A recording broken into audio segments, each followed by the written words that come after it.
Hello friends, welcome to Lucky Reddy stories. Please story విన్న తర్వాత like, comment, share and subscribe చేసుకోవటం మాత్రం మర్చిపోవద్దు. విక్రమార్కుడు స్టోరీని మొదటి భాగం నుండి వినాలి అనుకుంటున్నారా?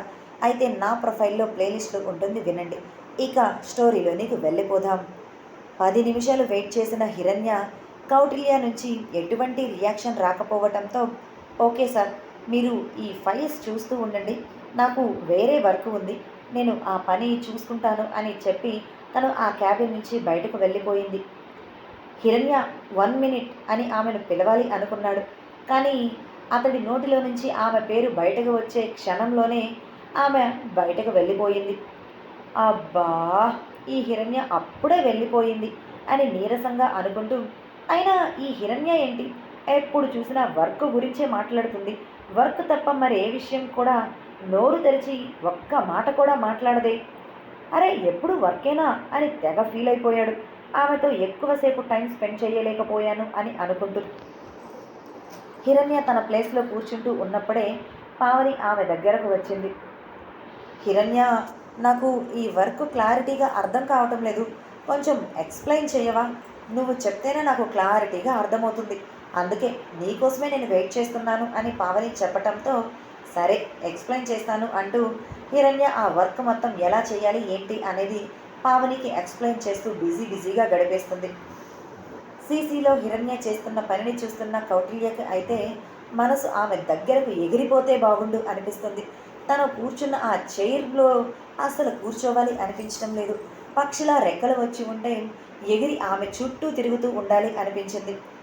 ఆమె అలా మాట్లాడుతూ ఉంటే ఆమె పెదవులు కదులుతూ, అంతకు మించి కళ్ళని అటూ ఇటూ తిప్పుతూ, చేతులతో ఎక్స్ప్లెయిన్ చేస్తూ ఉండటం గమనిస్తుంటే ఆమెను తన ఉక్కు కౌగిలిలో బిగించేయాలి అని తన మనసు తెగ ఆరాట పడిపోయింది. కానీ ఆమె దగ్గరకు వెళ్ళి నార్మల్గా వర్క్ గురించి కాకుండా వేరే ఏ మాట మాట్లాడే ఛాన్స్ కూడా హిరణ్య ఎప్పుడు ఎవరికి ఇవ్వలేదు. ఆఖరికి బాస్ అయిన కౌటిల్యకి, స్టాఫ్లో ఎవరికి కూడా ఆ ఛాన్స్ లేదు. ఎలా ఈ హిరణ్యతో మాట్లాడటం, నా ప్రేమ గురించి చెప్పటం, తన గురించి తన ఫ్యామిలీ గురించి తెలుసుకొని నా లవ్ ప్రపోజల్ తనకి చెప్పి తన ఫ్యామిలీని ఒప్పించి పెళ్లి చేసుకునేది ఎలా? ఎలా ఇవన్నీ జరిగేది?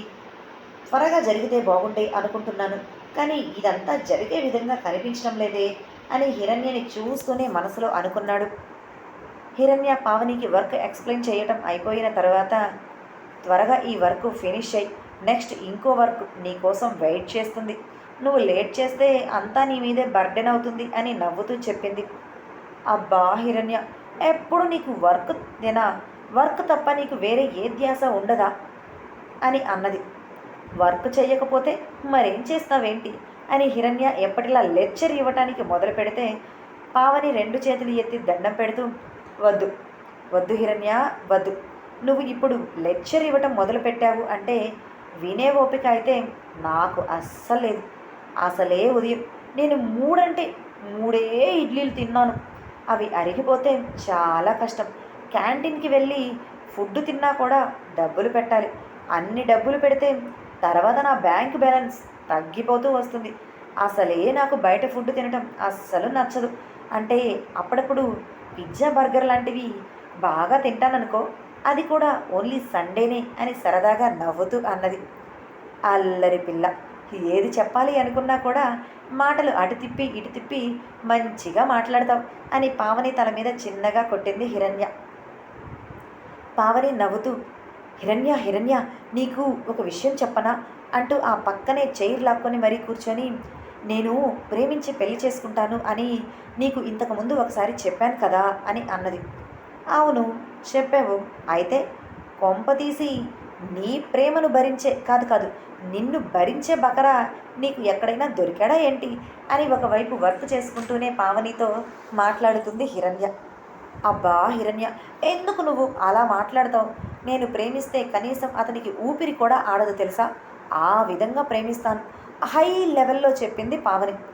అందుకేనే పాపం బకరా అని నేను అన్నది, ఊపిరి కూడా ఆడకపోతే చస్తాడే నీ ప్రేమలోనే అని వర్క్ చేయటం ఆపి పావని వైపు చూస్తూ అన్నది హిరణ్య. హిరణ్య, ఎందుకు నువ్వు నాతో ఇలా మాట్లాడి డిస్కరేజ్ చేస్తావు? సర్లే, నీ మాటలు ఎప్పుడు ఇలానే ఉంటాయిలే, ప్రేమ అంటే చాలు ఎప్పుడు ఇలా తక్కువగానే అంటాం. సర్లే నీ మాటల్ని నేను ఇప్పటికి వదిలేస్తున్నాను. కానీ మొన్న నేను మా ఫ్రెండ్ పెళ్ళి ఉంటే హైదరాబాద్ వెళ్ళాను. అక్కడ ఆటోలో నేను వెళ్తున్నప్పుడు పక్కనే ఒక కారు వచ్చి ఆగింది తెలుసా? ఆ కారులో ఒక వ్యక్తి ఉన్నాడు హిరణ్య. సూపర్ ఉన్నాడు తెలుసా? అని తను చూసిన అతడి గురించి తలుచుకుంటూ మరీ చెప్పింది హిరణ్యకి పావని. అవునా? మరి నీ లవ్ విషయం అతడికి చెప్పేశావా అని అడిగింది హిరణ్య. అబ్బా, చెప్పేది పూర్తిగా వినవేంటి హిరణ్య?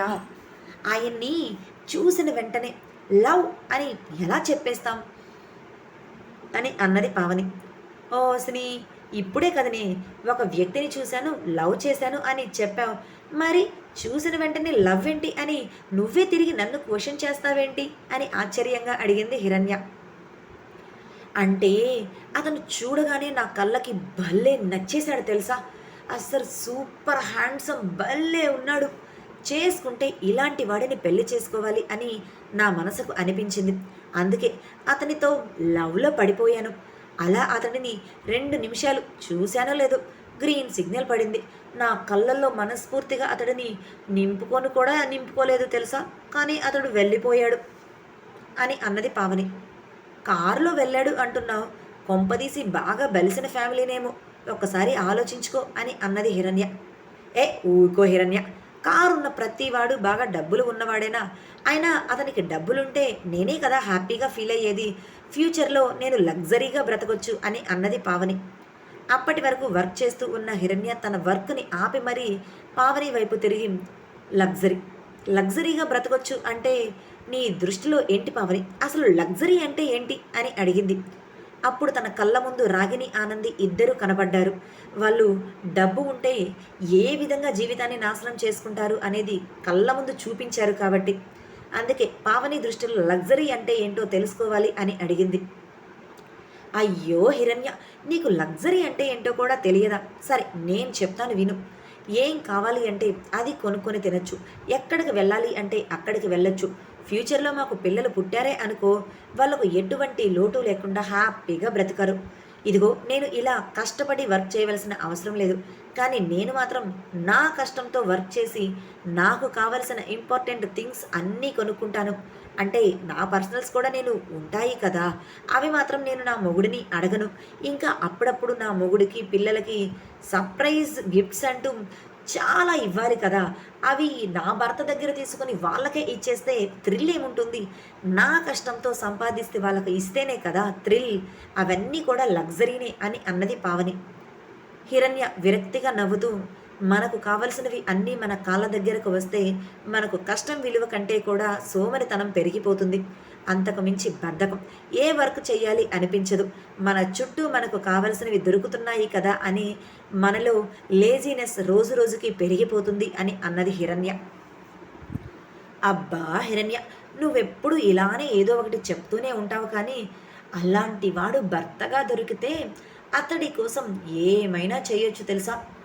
పురాణాల్లో యుద్ధాలు జరిగాయి అని అంటారు, అది కూడా రాణుల కోసం. కానీ ఇక్కడ నేను నా రాజు కోసం యుద్ధం చేయటానికి కూడా సిద్ధంగా ఉన్నాను అని అన్నది పావని. యుద్ధాలు తర్వాత అయినా చేయొచ్చు, ముందు ఈ వర్క్ కంప్లీట్ చేయి, ఆ తర్వాత యుద్ధాల వరకు వెళ్ళొచ్చు అని వెటకారంగా అన్నది హిరణ్య. నువ్వు నీ వర్క్ చేస్తానులే హిరణ్య అని మూతి 30 వంకరలు తిప్పుతూ, ఈసారి అతడు కనిపించినప్పుడు ఖచ్చితంగా అతడిని నీకు నేను పరిచయం చేస్తాను, అప్పుడు నువ్వే అంటావు హ్యాండ్సమ్ బాయ్ అని అన్నది పావని. సరే సరే చేద్దులే నువ్వు పరిచయం, నేను కూడా చూస్తాను నీ హ్యాండ్సమ్ బాయ్ని అని కళ్ళు గుండ్రంగా తిప్పుతూ అన్నది హిరణ్య. చూస్తూ ఉండు హిరణ్య, నేను నేను హైదరాబాద్లో చూసి సెలెక్ట్ చేసుకున్న అబ్బాయిని నువ్వు గనక చూస్తే ఖచ్చితంగా ఇట్టే ఇట్టే ఫ్లాట్ అయిపోతావు తెలుసా? అప్పుడు నువ్వు కూడా అంటావు, అబ్బబ్బా అబ్బా ఎంత అందంగా ఉన్నాడు, ఇలాంటి అబ్బాయి నీకు దొరకటం నీ అదృష్టం అని నీ నోటితోనే చెప్పిస్తాను, చూస్తూ ఉండు అని చెప్పి తన వర్క్ ప్లేస్లోనికి వెళ్ళిపోయింది పావని. వెళ్తున్న పావనిని చూసి, పిచ్చి పిల్ల, అబ్బాయి అందంగా ఉంటే ప్రేమ అని ఫీల్ అయిపోతుంది అని చిన్నగా నవ్వుకుంటూ తన వర్క్లో మునిగిపోయింది హిరణ్య. కౌటిల్య సీసీలోనే హిరణ్యని చూస్తూ ఆమె ఫ్యామిలీ డీటెయిల్స్ గురించి తెలుసుకోవాలి అనుకున్నాడు. ముందు ఆమె అడ్రస్ కోసం ఫస్ట్‌లో ఆమె జాయిన్ అవుతున్నప్పుడు పెట్టిన రెజ్యూమ్ ఉంది ఏమో అని చూశాడు. కానీ ఆమె రెజ్యూమ్ ఎక్కడా కనిపించకపోవటంతో ఇదేంటి? ఈ సిస్టంలో హిరణ్య రెజ్యూమ్ కనిపించటం లేదు. ఎక్కడ ఉంది అని అనుకుంటూ హిరణ్య రెజ్యూమ్ కోసం మేనేజర్‌ని పిలిచాడు. ఏంటి సార్ పిలిచారు అని మేనేజర్ కౌటిల్య క్యాబిన్ లోపలికి వచ్చి అడిగాడు. అది మేనేజర్ గారు, మన అసిస్టెంట్ మేనేజర్ హిరణ్య గారు ఉన్నారు కదా! ఆవిడ ఆఫీస్‌లో జాయిన్ అవుతున్నప్పుడు రెజ్యూమ్ ఇచ్చారు కదా! ఆ రెజ్యూమ్ చూస్తుంటే ఎక్కడా కనిపించటం లేదేంటి? నేను సిస్టంలో చాలా సేపటి నుంచి ట్రై చేస్తున్నాను. ఎక్కడైనా మిస్ అయ్యిందా? అని అడిగాడు కౌటిల్య. అది సార్ రెజ్యూమ్ అని నీళ్లు నములుతూ ఉన్నారు మేనేజర్. ఏంటయ్యా మేనేజర్, రెజ్యూమ్ అడుగుతుంటే అలా నీళ్లు నవ్వులుతున్నావు? బయట ఎక్కడైనా ఫైల్స్‌లో పెట్టారా? ఒకవేళ బయట ఉంటే తీసుకొనిరా అని నార్మల్‌గా అడిగాడు కౌటిల్య. సార్ మీకు ఈ విషయం ఎలా చెప్పాలో నాకు అర్థం కావటం లేదు. 2 ఇయర్స్ దాటింది. ఇప్పటికీ హిరణ్య మన కంపెనీలో జాయిన్ అయ్యి ఇప్పటి వరకు హిరణ్య రెజ్యూమ్‌తో మనకి అవసరం రాకపోవటంతో నేను కూడా మీకు చెప్పలేదు అని అన్నాడు మేనేజర్. నువ్వు ఇప్పుడు నాకు ఏం చెప్పాలనుకుంటున్నావు? నేను హిరణ్య రెజ్యూమ్ గురించి అడుగుతుంటే నువ్వు ఏదేదో చెప్తావేంటి అని డౌట్గా మేనేజర్ వైపు చూస్తూ అడిగాడు కౌటిల్య, విషయం ఏంటో అర్థం కాక. అంటే సార్, అది మీకు ఎలా చెప్పాలో అర్థం కావటం లేదు. హిరణ్యని నేను జాబ్లోకి తీసుకున్నప్పుడు ఆమె నాకు ఎటువంటి రెజ్యూమ్ని ఇవ్వలేదు. నేను కూడా ఆమెను రెజ్యూమ్ గురించి అడగలేదు అని అన్నాడు. వాట్? రెజ్యూమ్ తీసుకోకపోవడం ఏంటి? అసలు రెజ్యూమ్ లేకుండా తను సబ్మిట్ చేయకుండా నువ్వు ఎలా జాబ్లోకి తీసుకున్నావు? తన గురించి ఏమీ తెలుసుకోకుండానే వర్క్ స్కిల్స్ ఎలా తెలుస్తాయి మనకి? అవన్నీ ఏమీ చూడకుండా జాబ్లోకి ఎలా తీసుకున్నారు అని కళ్ళు పెద్దవి చేసి అడిగాడు.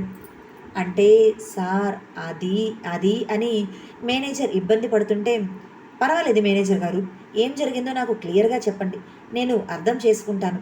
రెజ్యూమ్ లేకపోయినా తన టాలెంట్ ఏంటో నాకు తెలుసు. నేను హిరణ్యని జాబ్లో నుంచి ఏమి తీసేయాలి అని ఇప్పుడు రెజ్యూమ్ గురించి అడగటం లేదు. జస్ట్ నార్మల్గా అడుగుతున్నాను అంతే.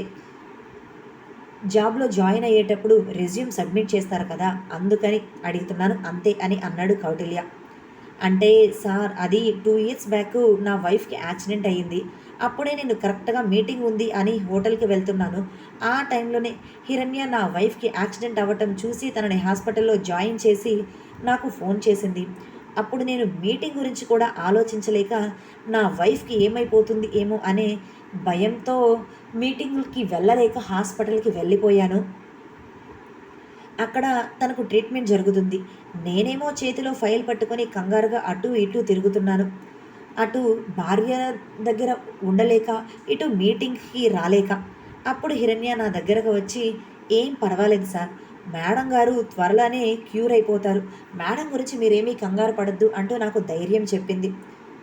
నేనేమో ఆ టైంలో ఏమీ మాట్లాడలేక భయం అంతకు మించి బాధతో కన్నీరు పెట్టుకుంటూ అక్కడే ఉన్న చైర్‌లో కూర్చున్నాను. హిరణ్య నా పక్కనే కూర్చొని నా కూతురులా నన్ను ఓదార్చింది సార్. అప్పుడు నేను నోరు తెరిచి, నా భార్యకు ఏదైనా అయితే నేను తట్టుకోలేను. అలానే ఇప్పుడు నేను వర్క్ చేస్తున్న ఆఫీస్లో అర్జెంటుగా ఒక హోటల్లో మీటింగ్కి నేను వెళ్ళాలి. కానీ ఇప్పుడు నాకు వెళ్ళేంత టైం కూడా లేదు. జస్ట్ 5 మినిట్స్ మాత్రమే టైం ఉంది. నా భార్యని ఇటువంటి పొజిషన్లో హాస్పిటల్లో వదిలిపెట్టి నేనైతే మీటింగ్కి వెళ్ళలేను. ఒకవేళ అక్కడికి వెళ్ళినా కూడా నా ధ్యాస అంతా నా వైఫ్ మీదే ఉంటుంది. ఏం చేయాలో అర్థం కావటం లేదు. కాళ్ళు చేతులు ఆడటం లేదు అని నా సిచ్యువేషన్ని తనకు వివరించాను. అప్పుడు హిరణ్య, "పర్వాలేదు సార్, మీరు వెళ్ళి మీటింగ్ కంప్లీట్ చేసుకొని రండి. నేను ఇక్కడ మేడం దగ్గరే ఉంటాను. మేడంకి ఏదైనా కావాలి అన్నా కూడా నేను ఉన్నాను కదా, నేనే దగ్గరుండి చూసుకుంటాను" అని అన్నది. కానీ నాకు ఆ టైంలో నా భార్యను వదిలిపెట్టి వెళ్ళటానికి కాళ్ళు చేతులు రాలేదు. ఎందుకంటే తను హాస్పిటల్లో ఫస్ట్ టైం ఉంది. మీటింగ్కి వెళ్ళిన ఆ మీటింగ్లో నేను నోరు తెరిచి మాట్లాడలేను ఏమో అనే భయం వేసింది. ఏం చేయాలో అర్థం కాక హిరణ్యని ఏం చదువుకున్నావు అని అడిగాను. తను ఎంబీఏ చదివాను సార్ అని చెప్పింది. నీకు మీటింగ్స్ ఎలా హ్యాండిల్ చేస్తారో తెలుసా? మీటింగ్స్‌లో ఎలా కాన్ఫిడెంట్‌గా ఉండాలో తెలుసా అని అడిగితే, ఇప్పటివరకు నేను ఎక్కడా వర్క్ చేయలేదు. నాకు పెద్దగా వర్క్ ఎక్స్‌పీరియన్స్ కూడా లేదు. మీటింగ్స్ ఎప్పుడూ కూడా నేను హ్యాండిల్ చేయలేదు అని చెప్పింది. ఆ మీటింగ్ గురించి నేను తనకి బ్రీఫ్‌గా చెప్పి, "ప్లీజ్ ఇది అక్కడ ఉన్న వాళ్ళకి చెప్పు. ఒకవేళ వాళ్ళు ఏదైనా డౌట్స్ అడిగితే నాకు ఫోన్ చేయి. నేను వాళ్ళకి ఫోన్‌లోనే క్లారిఫై ఇస్తాను. అలానే నా సిట్యుయేషన్ ఇది అని కూడా వాళ్ళకు క్లియర్‌గా చెప్పు.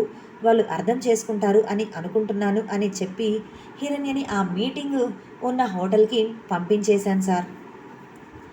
ఆ తర్వాత 2 గంటలకి కూడా హిరణ్య నుంచి నాకు ఫోన్ రాలేదు.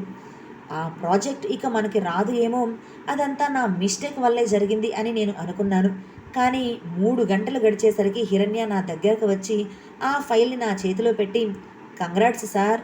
ఈ ప్రాజెక్ట్ మీకే వచ్చింది" అని నవ్వుతూ చెప్పింది. నాకు చాలా ఆశ్చర్యంగా అనిపించింది సార్. ఎలా ప్రాజెక్ట్ మనకు వచ్చింది? ఇంతకుముందు నువ్వు ఎప్పుడు కూడా మీటింగ్స్ హ్యాండిల్ చేయలేదు అని నాతో చెప్పావు కదా! ఎక్కడా కూడా వర్క్ చేసిన ఎక్స్‌పీరియన్స్ కూడా లేదు అని చెప్పావు. మరి ఎలా?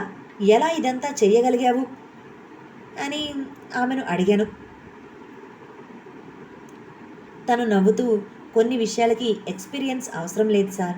సిట్యుయేషన్‌ని అర్థం చేసుకునే పర్సన్స్ మన ఎదురుగా ఉంటే చాలు. అలానే వాళ్ళు కూడా మీరున్న సిట్యుయేషన్‌ని అర్థం చేసుకున్నారు. నేను చెప్పిన ఎక్స్‌ప్లనేషన్ కూడా వాళ్ళకు బాగానే నచ్చింది. సేమ్ మీరు చెప్పినట్లుగానే చెప్పాను" అని హిరణ్య నాతో చెప్పింది. అలా ఆ మీటింగ్ సక్సెస్ అయ్యి ప్రాజెక్ట్ మనకు వచ్చింది. ఆ తర్వాత నా భార్యకు హెల్త్ క్యూర్ అవ్వటం, తనని హాస్పిటల్ నుంచి డిశ్చార్జ్ చేయటం అన్నీ కూడా చకాచకా జరిగిపోయాయి. హిరణ్య ఎక్కడైనా వర్క్ చేస్తుంది ఏమో అని తన గురించి అడిగితే, తను ఎక్కడా వర్క్ చేయటం లేదు. ఎక్కడైనా వర్క్ జాబ్ దొరికితే చెయ్యాలి అనుకుంటున్నాను అని అన్నది. సరే, మరి మా కంపెనీలో నువ్వు వర్క్ చేస్తావా అని నేను ఆ అమ్మాయిని అడిగితే, ఖచ్చితంగా జాబ్ చేస్తాను సార్. కానీ నా దగ్గర ఎటువంటి సర్టిఫికేట్స్ లేవు అని చెప్పింది. నీలాంటి టాలెంట్ ఉన్న అమ్మాయికి సర్టిఫికేట్స్‌తో పని ఏంటి అని నేనే మన కంపెనీలో తనకి జాబ్ ఇచ్చాను. ఆ తర్వాత 6 మంత్స్‌కి తన టాలెంట్ ఏంటి అనేది మన కంపెనీతో పాటుగా మీరు కూడా గుర్తించారు. ఇక అప్పటినుంచి ఇప్పటి వరకు తన రెజ్యూమ్‌తో పని లేకుండా పోయింది సార్. అందుకే తన రెజ్యూమ్‌ని నేను అడగలేదు అని అన్నాడు మేనేజర్. అంటే నా హిరణ్యకి వర్క్ టాలెంట్‌తో పాటు మంచి మనసు కూడా ఉందన్నమాట అని మనసులో అనుకున్నాడు కౌటిల్య.